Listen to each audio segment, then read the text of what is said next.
रामायण और रामचरितमानस हमारे पवित्र ग्रंथ हैं। तुलसीदास जी ने श्री राम को ईश्वर मानकर रामचरितमानस की रचना की है, किंतु आदिकवि वाल्मीकि ने अपने रामायण में श्री राम को मनुष्य ही माना है। तुलसीदास जी ने रामचरितमानस को राम के राज्याभिषेक के बाद समाप्त कर दिया है। वहीं आदिकवि श्री वाल्मीकि ने अपने रामायण में कथा को आगे श्री राम के महाप्रयाण तक वर्णित किया है। आइए जानते हैं यहाँ श्री राम की पवित्र जन्म कथा। श्री राम जी की पवित्र जन्म कथा के अनुसार महाराजा दशरथ ने पुत्र प्राप्ति हेतु यज्ञ आरंभ करने की ठानी। महाराज की आज्ञानुसार श्यामकरण घोड़ा चतुरंगिनी सेना के साथ छुड़वा दिया गया। महाराज दशरथ ने समस्त मनस्वी, तपस्वी, विद्वान ऋषि मुनियों तथा वेदविज्ञ प्रकांड पंडितों को यज्ञ संपन्न कराने के लिए बुलावा भेज दिया। निश्चित समय आने पर समस्त अभ्यागतों के साथ महाराज दशरथ अपने गुरु वशिष्ठ जी तथा अपने परम मित्र अंग देश के अधिपति लोकपात के जामाता रिंग ऋषि को लेकर यज्ञ मंडप में पधारे।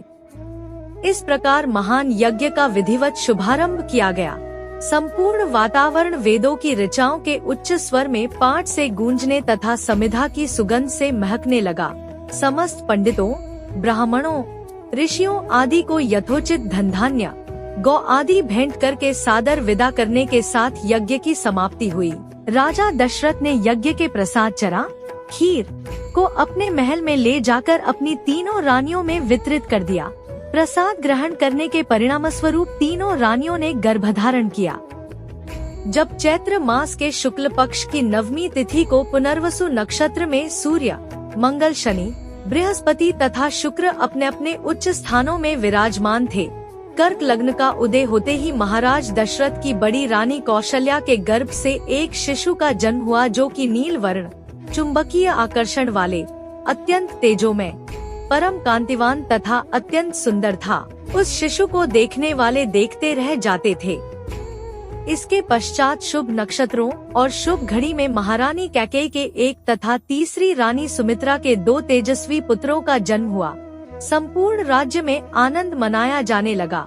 महाराज के 4 पुत्रों के जन्म के उल्लास में गंधर्व गान करने लगे और अप्सराएं नृत्य करने लगी। देवता अपने विमानों में बैठकर पुष्प वर्षा करने लगे। महाराज ने उन्मुक्त हस्त से राजद्वार पर आए भाट, चारण तथा आशीर्वाद देने वाले ब्राह्मणों और याचकों को दान दक्षिणा दी। पुरस्कार में प्रजाजनों को धन धान्य तथा दरबारियों को रत्न आभूषण प्रदान किए गए। चारों पुत्रों का नामकरण संस्कार महर्षि वशिष्ठ के द्वारा किया गया तथा उनके नाम रामचंद्र, भरत, लक्ष्मण और शत्रुघ्न रखे गए।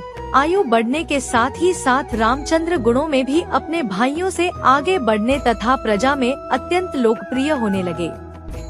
श्री राम में अत्यंत विलक्षण प्रतिभा थी, जिसके परिणाम स्वरूप अल्पकाल में ही वे समस्त विषयों में पारंगत हो गए। उन्हें सभी प्रकार के अस्त्र शस्त्रों को चलाने तथा हाथी, घोड़े एवं सभी प्रकार के वाहनों की सवारी में उन्हें असाधारण निपुणता प्राप्त हो गई। वे निरंतर माता पिता और गुरुजनों की सेवा में लगे रहते थे। उनका अनुसरण शेष 3 भाई भी करते थे। गुरुजनों के प्रति जितनी श्रद्धा भक्ति इन चारों भाइयों में थी, उतना ही उनमें परस्पर प्रेम और सौहार्द भी था। महाराज दशरथ का हृदय अपने चारों पुत्रों को देखकर गर्व और आनंद से भर उठता था।